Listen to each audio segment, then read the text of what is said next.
Hello students, hope you all are doing great. It's very hot since few days, isn't it? And in these hot summer days, we like to eat fruits like watermelon, don't we? Have you ever seen a square-shaped watermelon? Let me tell you something about that. Japanese stores had a problem, and the Japanese stores were very small in size and they cannot store more number of watermelons which are very huge in size and round in shape. So people often used to complain about this. So the Japanese farmers, what they did, they took a different approach. First, all the people thought that there is no solution for this problem because it is natural that watermelons grow big in size and round in shape. But the Japanese farmers gave a thought for this problem. They took a different approach, and within a short time they invented square watermelons. So they placed the watermelon while it was growing in a square shaped box, and when it was growing it took the shape of a square. So they were able to invent these square watermelons. Had the Japanese farmers not thought about this, they wouldn't have invented the square-shaped watermelons. So even in our lives, we always tend to do the things, we like to do the things which are regular. We don't like to think something different. We don't like to do something creative. So here we see that the Japanese farmers were able to produce something new which is out of the regular one. So we are in this aura of the round watermelon. But when we break ourselves from the regular one or the regular schedule, then definitely we will be able to produce square watermelons. So from this we learn that when we face a problem and when we try to think in a different way, definitely we will be able to find a solution for many problems in our life. So isn't it creative? Okay. So our topic for today is creative writing.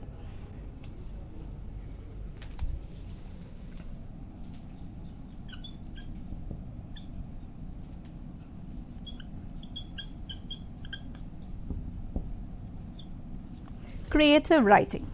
Okay. Now this is a pen. This is a pen, right? When I ask you the question, what do you do with this pen, or why do you use this? What do you use it for? Then you might be thinking, is this a question to ask? But if I ask you all that what are the other uses of a pen, what would you say? Let's look at the slide. Can you guess the different uses of a pen? Here we have different somewhat creative uses of a pen. To tear open the cardboard boxes. This I often do at home because I have many cartons at home and I keep opening it with a pen, which is very easy. Next, make pen blowpipes or a straw. Generally sometimes we remove the refill and use a pen as a straw or a blowpipe. And students, you all are familiar with these blow pens. Yes. And the third one is to thread the drawstrings into pajamas and gym shorts. This is sounding somewhat funny, but generally people do that. And then the last one is a pen saved the Apollo 11 mission. Do you know what is Apollo 11 mission? When Neil Armstrong and Buzz Aldrin were on the moon, Buzz Aldrin accidentally he broke the switch of a circuit, and it is not a normal switch. It is a very important switch which makes the engine of the spacecraft start. So when they were when they were getting ready to go off the moon and return, this happened. So Buzz Aldrin did not know what to do.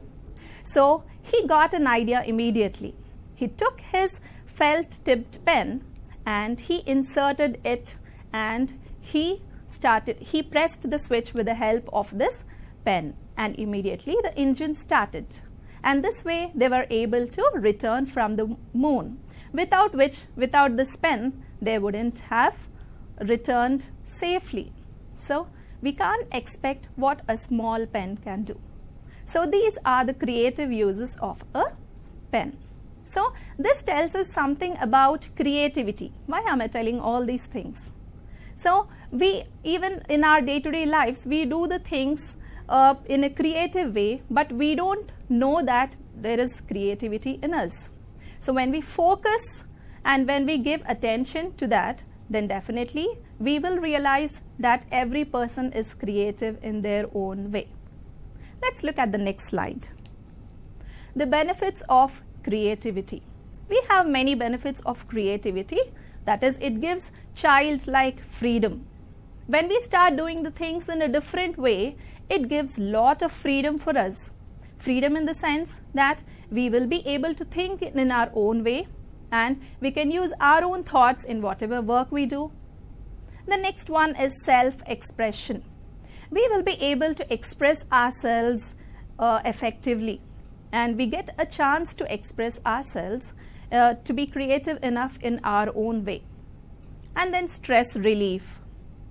We will be relieved from our day-to-day stress. For example, when we feel very sad or when we feel stressed, we like to do something different apart from the regular one. This itself tells that there is creativity lying in us. Then the other uses we can see, other benefits like new ideas. It drives us into an unknown zone, and the more we start doing the things in a different way, the new ideas we get.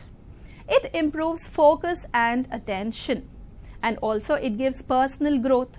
The moment we start doing the things on our own without depending on anyone in our own way, then it also makes us focus upon ourselves and it leads finally to our personal growth. And then drive lifelong learning. So the more we start doing the things in our own way, then without any restrictions, then when we start being creative enough, then we yearn to do things more. So this brings a drive in us for lifelong learning, and it promotes thinking. So the more we do the things, it promotes our thinking skills, and also it gains our confidence. So here we see this term creativity, it is in a broader sense. But today we are going to learn about creative writing, specifically about discourses. Creativity can be in any field. It can be in whatever work we do. It can be in our thoughts, in our deeds.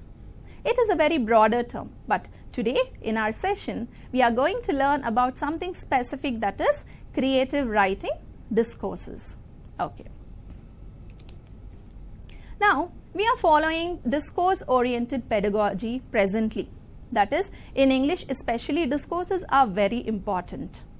And we see language exists in different forms. Language is not just spoken or written. It exists in different forms. Like you can see in the pictures, a girl is singing a song. And then you can see language can be in the form of a song. It can be in the form of a conversation. It can be in the form of a play or a drama. And it can be in the form of a story. So language exists in different forms.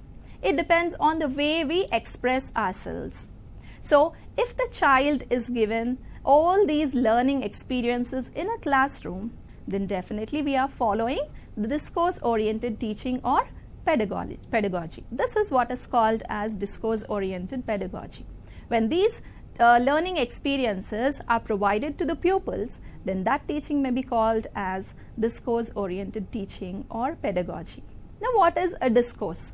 Every day, even in our regular English classes, you will be hearing this term discourse. What exactly is a discourse? Yes, discourse is a mode of communication of certain ideas meaningfully in a particular way, in a particular social situation.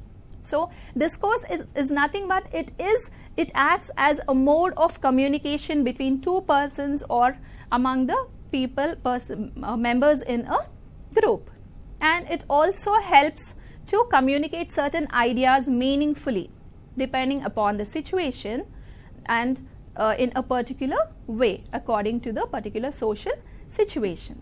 And a discourse is a connected language in speech or writing. Whether it is oral or written, it is the connected language. Okay. Now, why do we need these discourses? What do they give us? Is it very important? Let's see. Advantages of discourses. Discourse promotes collaboration and cooperation among the learners. Now, if you take an example of doing any discourse in a classroom, you do it collaboratively. Collaborative in the sense, you do it together along with your friends, right? And so, in the process of doing these discourses, it promotes collaboration and also very good cooperation among all the learners, and engages all children psychologically as well as emotionally. Suppose you are writing dialogues for a conversation or for a role play. You get involved yourself, and so you get engaged in this process, and you will slowly develop psychologically as well as emotionally. Then it provides space for the spontaneous production of language. So it is a platform for all the learners in order to produce language. In this process of practicing the discourses or doing them in the class, you will develop your language. It paves way for deeper understanding of the lessons. So, if you want to have a very deep understanding of the lessons, you need not learn the complete lesson word by word. That cramming is not necessary. So, if you just start writing the discourses, then that itself paves a way for a deeper understanding of the lesson. Makes the textbook come alive. So sometimes we have many stories in English, and we have some plays or poems. So the moment you start writing the discourses, you think deeply about that particular poem or a story. So you feel as if the textbook is coming alive. And it creates sustainable linguistic experience. That is, linguistic means language. So it gives a very good experience of developing your language. So these are the advantages of discourses. So why not we practice discourses more and do them regularly in the class? Next, let's look at the various discourses. How many discourses are there in English and what are they? Discourses can be broadly divided into two. That is, major discourse and then minor discourse. Now, what are the major and minor discourses? Let's look at the list. Major discourses. The first one is a story, which is also called as a narrative, which is a form of narrative. Then second one is conversation. Then drama script or play script. Drama we can call it also as a play. Then speech script. Here we are saying script because we need to write the script of any drama or script of any speech. Then report or news report, choreography script, biography, essay, interview, description, and then letter. So these 11 are considered as the major discourses. Major in the sense we can take it as they are very lengthy, we can say, and also they are very important discourses. Next, let's look at the minor discourses.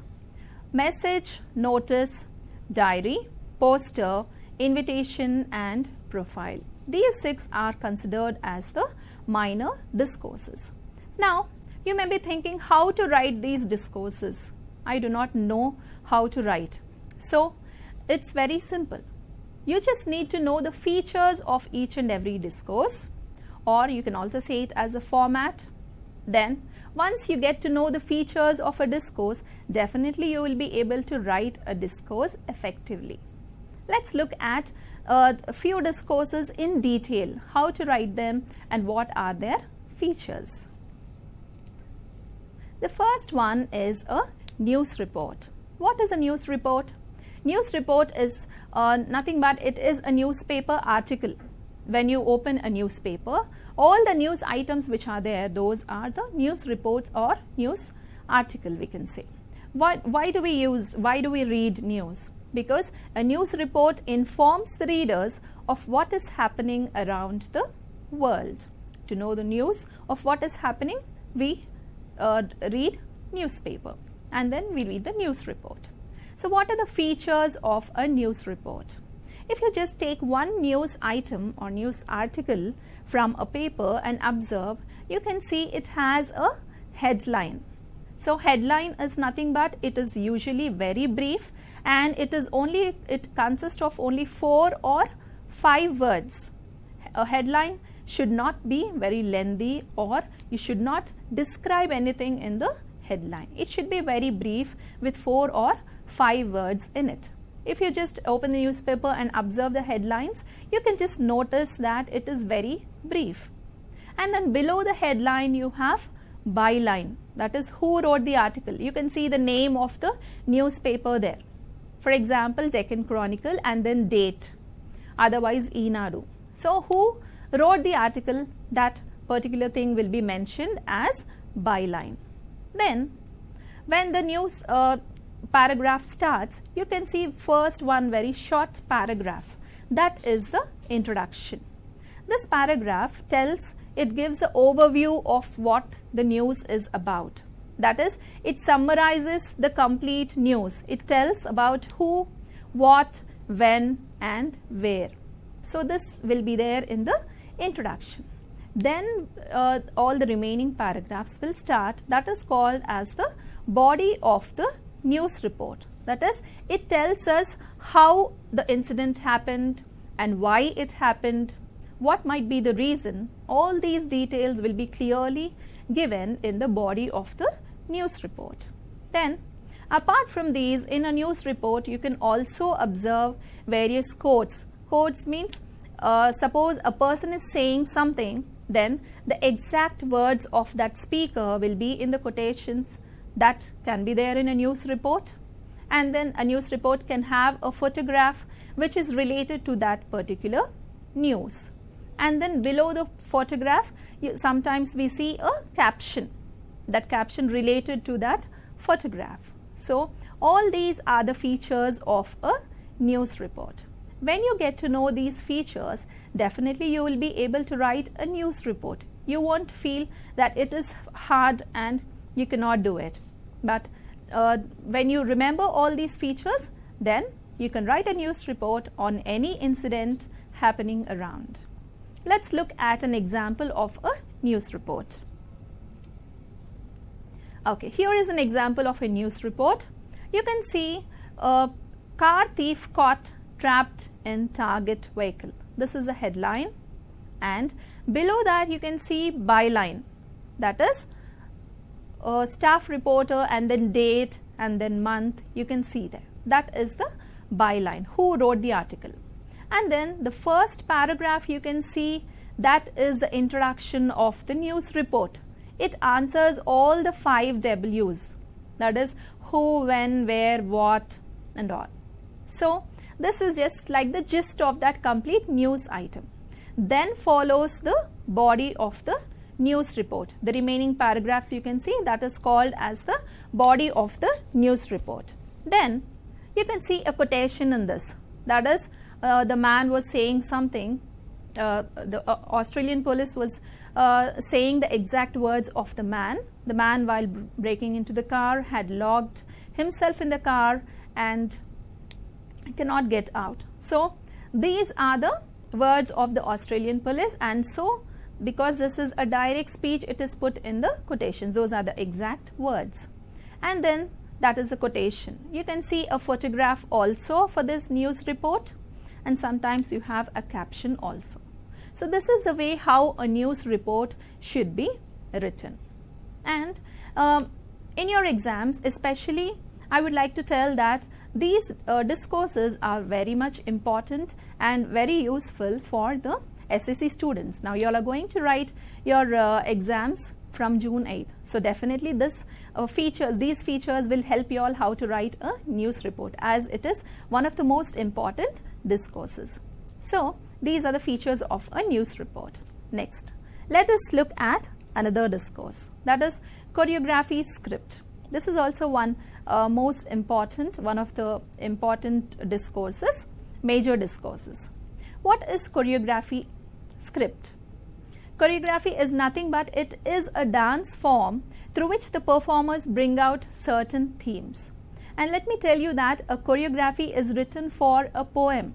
It is not written for any narrative. It is written for a poem, and the chorus will be singing or they will be telling the dialogues, and the performers just perform with their actions or gestures. So this is what is called as choreography.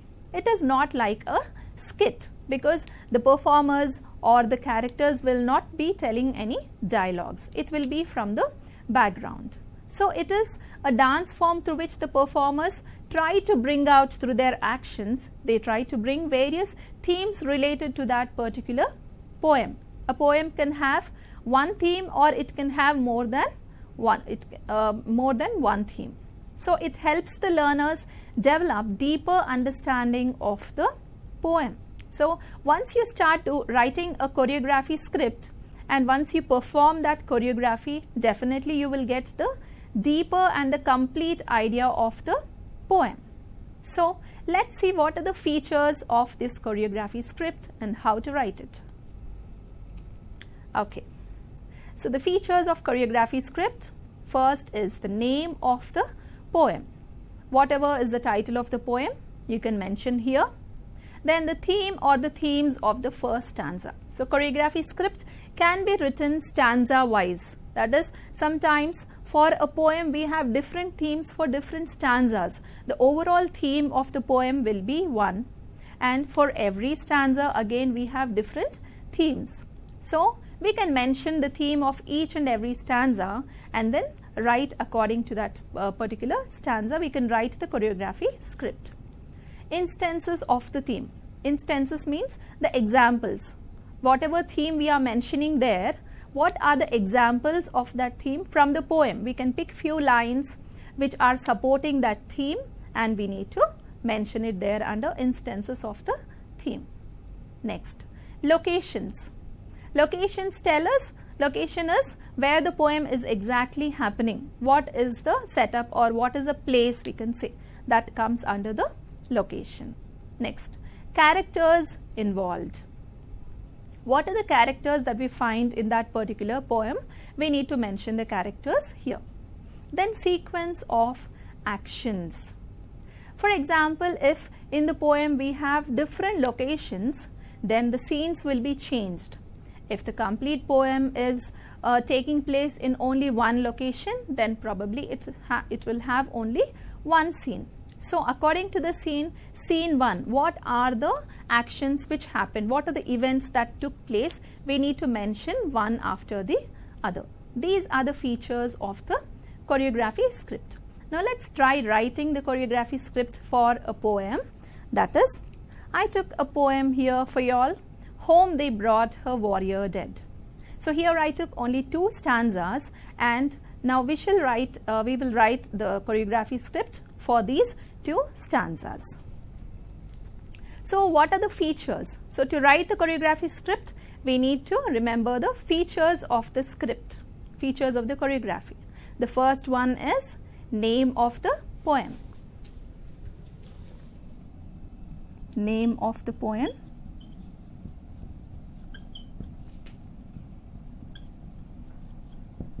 What is the name of our poem here? Home they brought her warrior dead.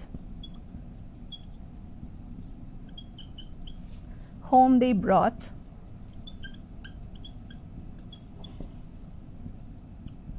her warrior dead.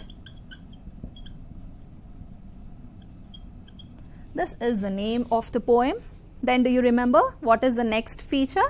It is the theme. Okay, theme of stanza 1. What is the theme of stanza 1? If we look at the poem here, we see that a warrior is brought home dead, and the wife is in a shocking stage. She is neither crying and she is neither moving from her place.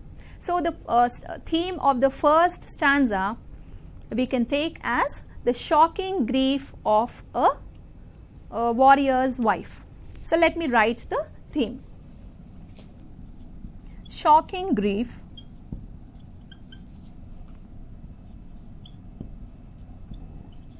of a warrior's wife. So this is our theme. Shocking grief of a warrior's wife is the theme of the first stanza. Next, do you remember the next feature? That is instances of the theme.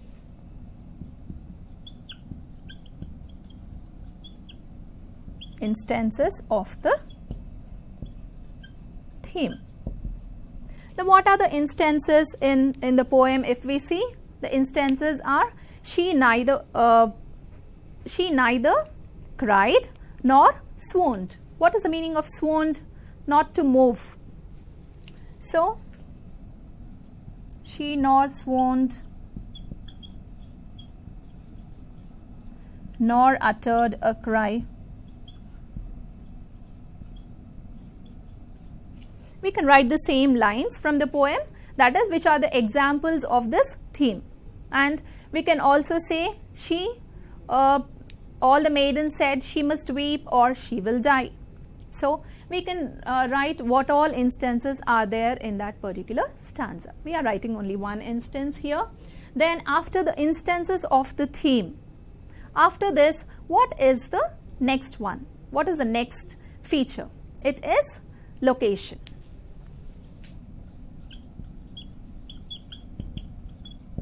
What is the location here? You can see all the maidens and everyone gathered in the house of the warrior, and so it is the house of the warrior.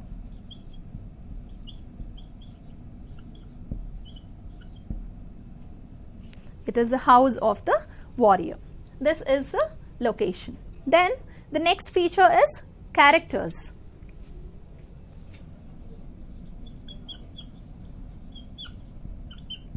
What are the characters here in the poem? You can see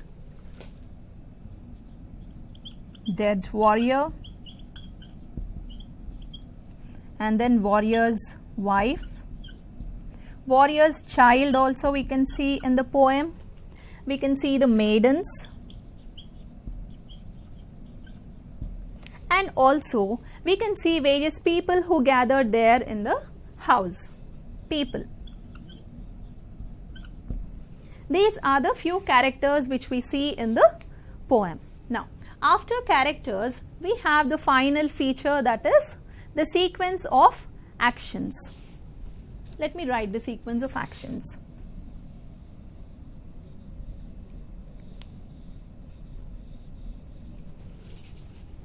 Sequence of actions. What can be the sequence? First, we see that the dead warrior is brought home. So,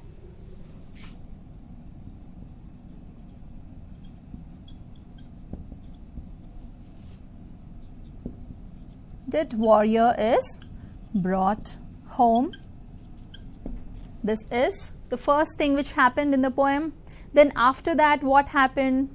She nor swooned nor uttered a cry. So the same line we can write, she nor swooned nor uttered a cry. Then all the maidens said she must weep or she will die. So the maidens spoke, she must weep or she will die. Then if we take the second stanza also, we can say people praised him or appreciated him. So these are the sequence of actions in the poem. So this is the way we write a choreography script. So hope you all understood how to write a choreography script based on these features. You just need to remember the features of any discourse, then that's enough for you. You will be able to easily write any discourse which is given. So next, let's look at another discourse. Okay, narrative writing. Narrative writing is in different forms. It is the first one we can see. It is fairy tales, stories. So one form of narrative writing is fairy tales stories. Narrative writing is always in the form of a prose. So, fairy tale stories, and the next one is Star Wars is nothing but it is science fiction. It can be any narrative which is in the form of science fiction, and it can be in the form of mystery. Next, it can be in the form of myths and legends. Next, it is horror stories. This is another form. A slice of life. A slice of life is nothing but anything which is related to the regular life, any incident or any event which is related to the day-to-day life. Then adventurous stories. The last one, it can be in the form of fables for kids. These are the various forms of narratives. We call all these as the different forms of narrative. Next, what is narrative used for? What is the purpose of a narrative? A narrative is used to entertain, that is, to gain the reader's interest. It has various purposes. It can entertain the readers, and it can gain the reader's interest, and it is sometimes used to teach. For example, when we take the narrative, that is the novel Gulliver's Travels, it has a purpose. It tells about the attitudes of humans. So that is something, the motive of it is to teach. It can be to teach some values also. So this is one purpose of a narrative. It can be the purpose can be to inform something to the readers, and you can see change attitudes or to change social opinions.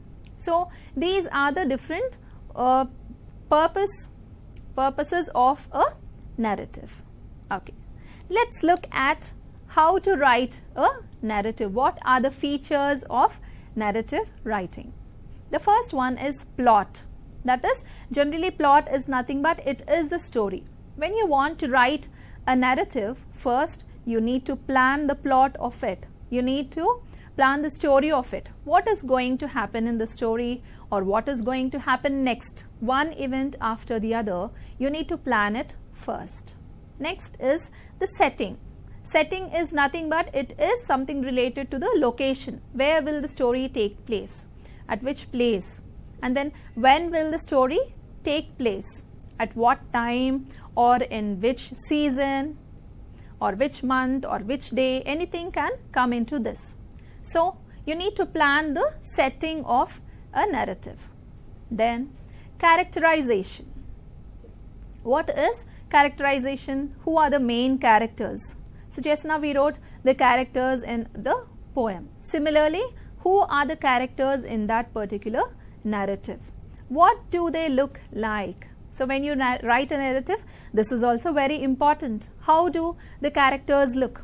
Are they looking tall or short, or dark, or with long hair, or blue eyes? Anything. According to your imagination, you need to plan the characters, and also you need to decide and you need to describe how they look like. That is more important when you write a narrative. It is not just up to exactly to the point. When you are writing a narrative, you need to take care of even the minute details, describing each and every character.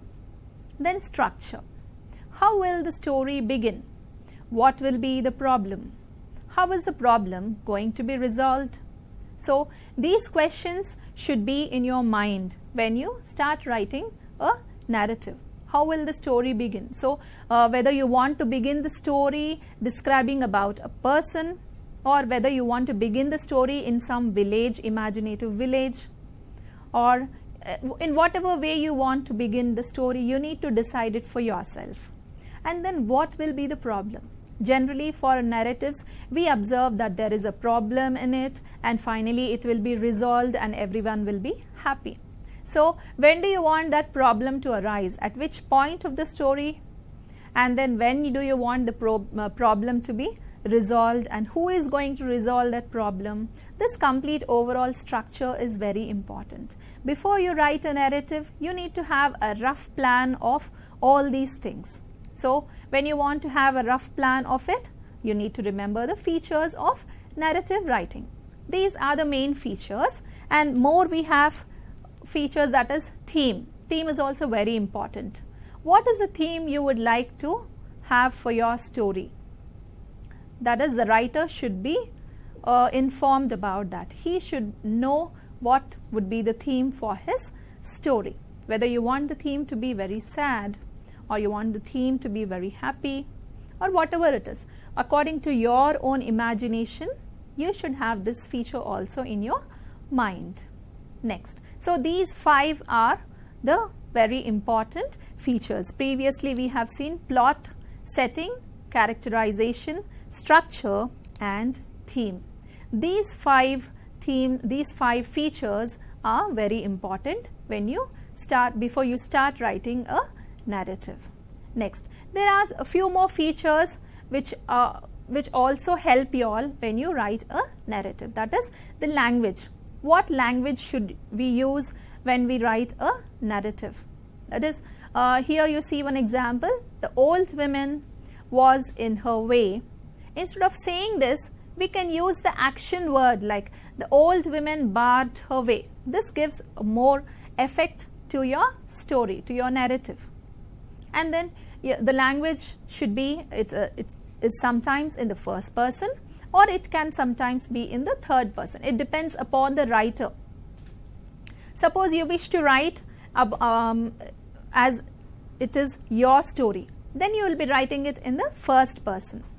I went to so and so place, or I woke up in the morning, and then you can start with such sentences. This is the first person. Or when you want to describe it as a story which happened to somebody else, or you want to describe it in the third person's view, then you will be starting it as she went. Otherwise, she woke up in the morning and suddenly she was surprised, like this. So you can write it in the first person's view or the third person's view according to the wish of the writer. So these 2 things also you should put in your mind. Now the tense. Usually it is written in past tense. We all are very familiar.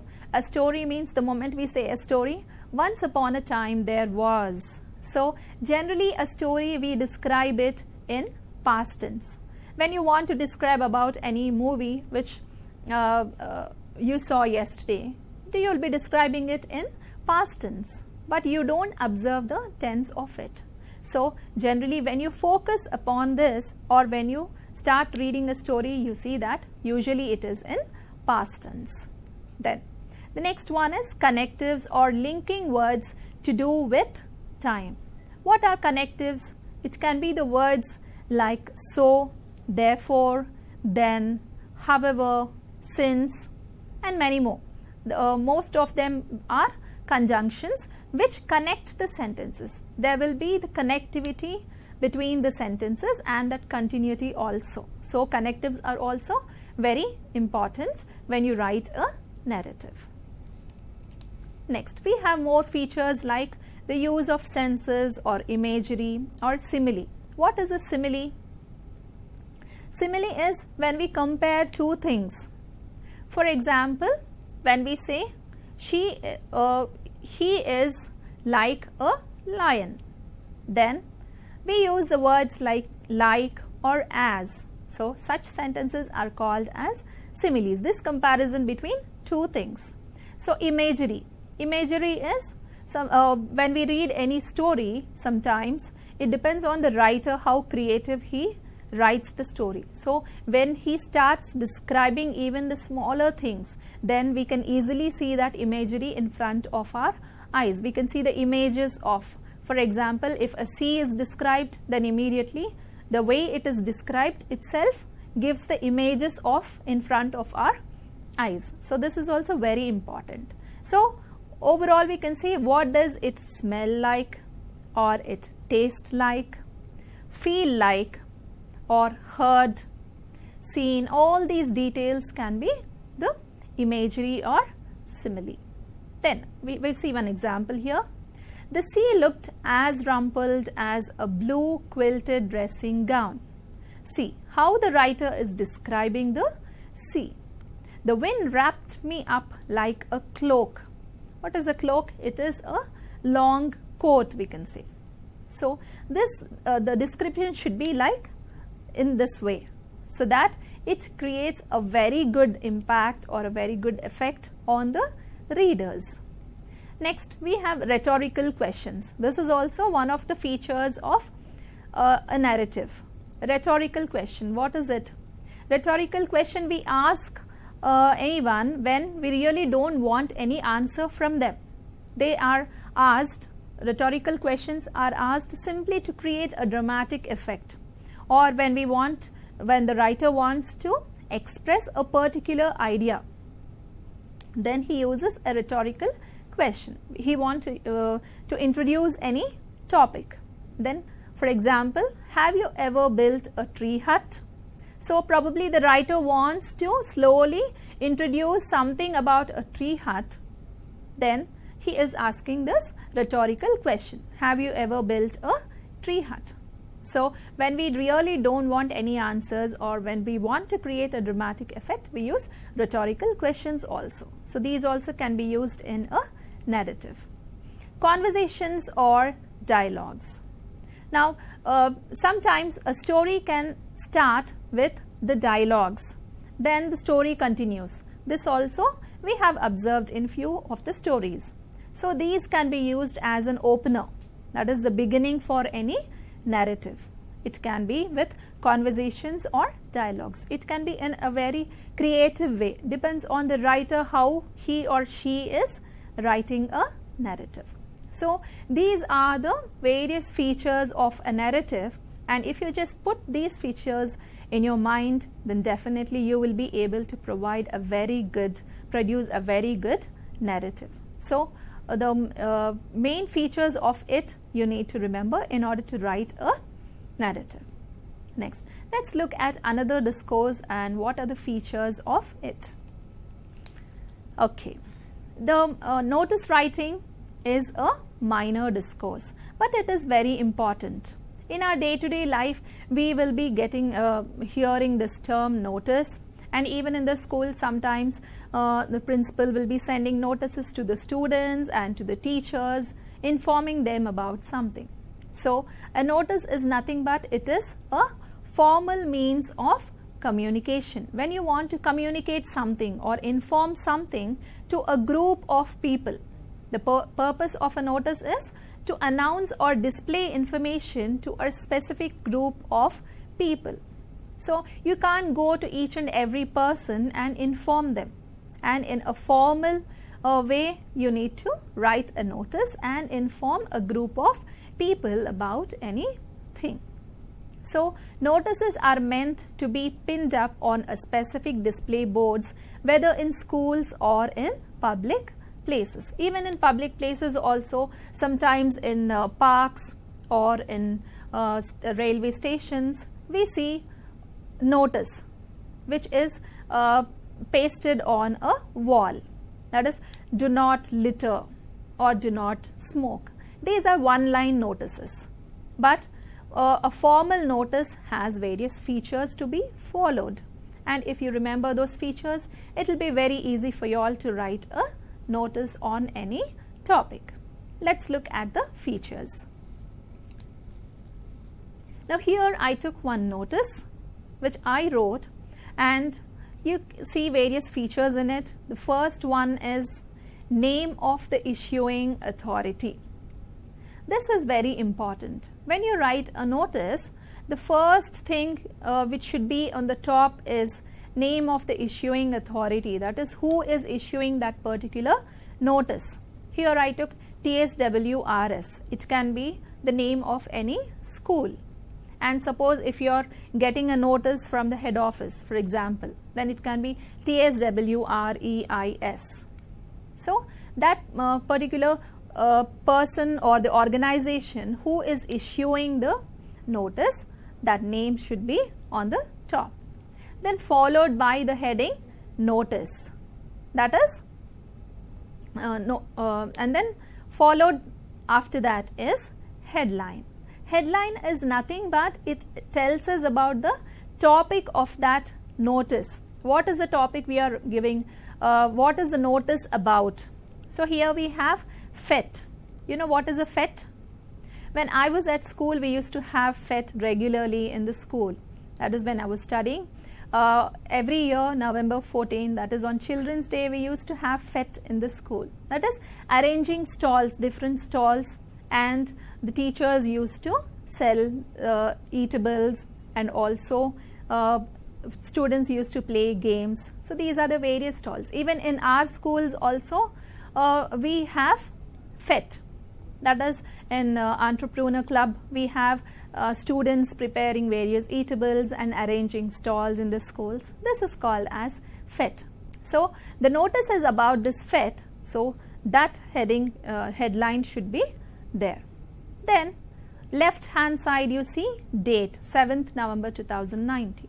So this date is the date on which the notice is issued. That is, suppose I am writing the notice today, then the date on the notice should be 28th May 2020. So this is the date on which the notice is issued. Then followed by the body of the notice. In the body of the notice, you see what is the notice about and when is it taking place, if it is any event or if it is any competition, then on which date. All the details will be there in the body of the notice. Suppose the notice is about plantation of trees, then the headline will be plantation of trees. Suppose the notice is about any sports competition, then the headline would be sports competition or so and so celebrations. And what all instructions you decide to give, you want to inform to all the students, that will be in the body of the notice. When and where, at what time, which date, everything will be mentioned in the body of the notice. Now here we see after the body of the notice, Vijay head boy, that is head boy is the school captain. So the school, suppose the school captain is issuing a notice here. So there is the name of the school captain and then the designation is school captain. So right hand side you can see signature, name and designation of the issuer. This is very important. Suppose if a principal is issuing a notice in a school, then after the body of the notice comes the name, signature of the principal, followed by the name of the principal, and then designation is principal. So this is very important. These are the various features which you need to remember in order to write a notice. So when you have these features in your mind, definitely you will be able to write a notice. So the moment we say creative writing discourses, all the students are a bit afraid.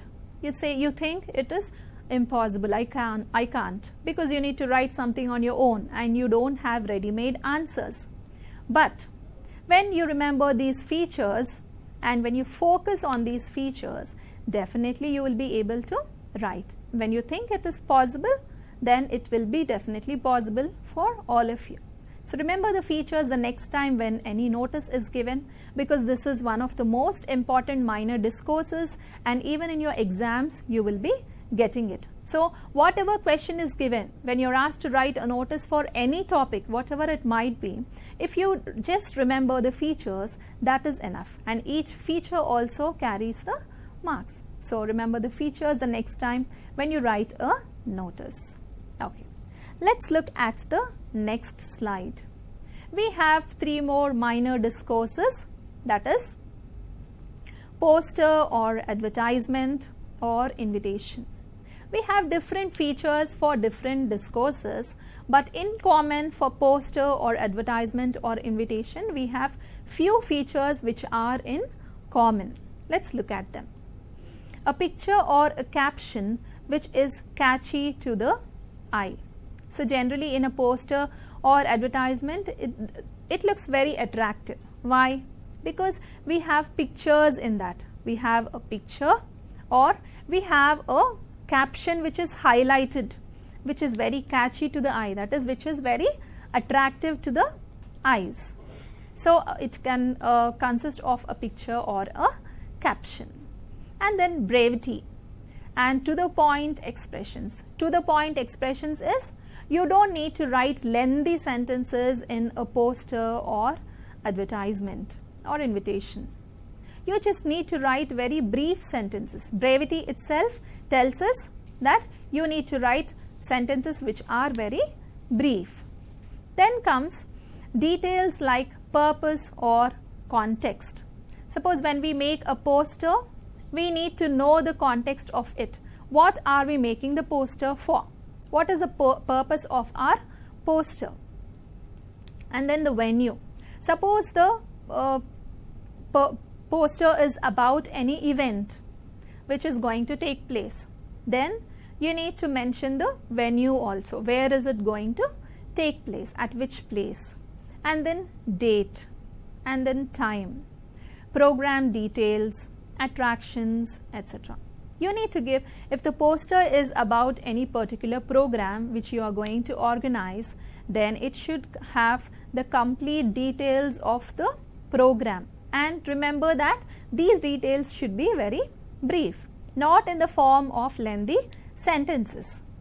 You need to decide the sentences for your poster which are very brief. And then attractions. For example, you are giving an invitation about any annual day celebrations of your school. Then you need to mention what are the events or the programs which are going to happen in the annual day. Songs, skit, speech, dance, etc. You need to mention these also. So, when you remember all these things, then it depends on you how creative you make and how attractive you make your poster or an invitation. The last one is rhythmic and slogan type of language. Rhythmic means sometimes we use some proverbs and sometimes we use certain quotes, and sometimes we can use the sentences which sound rhythmic, that is, which rhyme, which have some rhyming scheme, or so such type of sentences you can use in a poster. And also a slogan type of language. So slogans you can see, for example, plant trees and save life. So this is a slogan.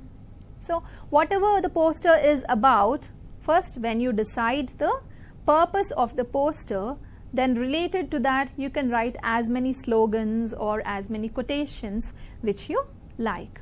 Here we have two different pictures. You can see the left hand side is an advertisement and the right hand side you have a poster. We have seen the common features of both of them, though there are certain differences between a poster and an advertisement. For a poster, for the advertisement, you need to mention the address, and for the poster sometimes you may not need to mention any address, because advertisement will be advertising about some particular organization or about a company, but poster will be in general telling about any event or any celebrations, like that. So left hand side you can see an advertisement about a book fair which is going to take place on so and so date, and then you can see the various 50% discount and then venue, timings and all that. That is the advertisement of the book fair. Whereas towards the right hand side you can see a poster about World Book Day, and it is just giving about the event which is going to happen and then few sentences about it. And you can see that there are not many things which are included in a poster, whereas in an advertisement you need to include more details telling something about that particular company or what is it giving, what is it offering and all that. So these are the general features of a poster or advertisement. And invitation also, you all know what is the matter which is to be used in an invitation, and the overview of all these three we have seen now. So till now you have seen the various features of few major discourses like choreography script, narrative writing, which is very important, and in narrative writing itself it covers stories or prose lessons or whatever is in the form of prose. And then coming to poem, you saw choreography script, the various features of it, and also you learnt how to write a news report. These are the most important major discourses. And coming to the minor discourses, you learnt the features of a notice, how to write a notice, and also few features of a poster, advertisement and an invitation. So I hope that all these features are very much useful for you all, because when you write the discourses, and generally we tend to neglect this creative writing discourses in English, but these are more important in our English classes, because even when you write the exam, the creative writing discourses carry the maximum number of marks. So when you remember these features of the discourses, it is not a hard task for you all to write the discourses. And then the next slide, assignment. So let's practice all these discourses. Write a short story of your own on the theme success based on the features of narrative writing. So you have seen the various features of narrative writing. So write a short story of your own. You can create a story of your own, and then it should be on the theme success. So you can plan a story for yourself, or you can take your own incident which happened in your life and how you succeeded and write it in the form of a short story. But don't forget the features of narrative writing. The next assignment is, imagine that you are the school captain. Write a notice to be displayed on the notice board, informing all the students about the precautionary measures to be taken to prevent COVID-19, and mention that all the students should follow them. So sometimes you can start the notice saying this is to inform. So you can use that sentence also. So here you need to write a notice. Imagine that you're back to your schools and your schools reopened. Then you need to, this is more important because this will be very different from the previous year's life in the school. You need to take precautionary measures, which is very important. So write a notice and display it on the notice board about the precautionary measures to be taken to prevent COVID-19, and also mention that all the students should follow them strictly without fail. So hope these discourses are very useful for you all even in your day-to-day life as well as in your classes, and hope you all liked this today's session. Thank you and have a nice day.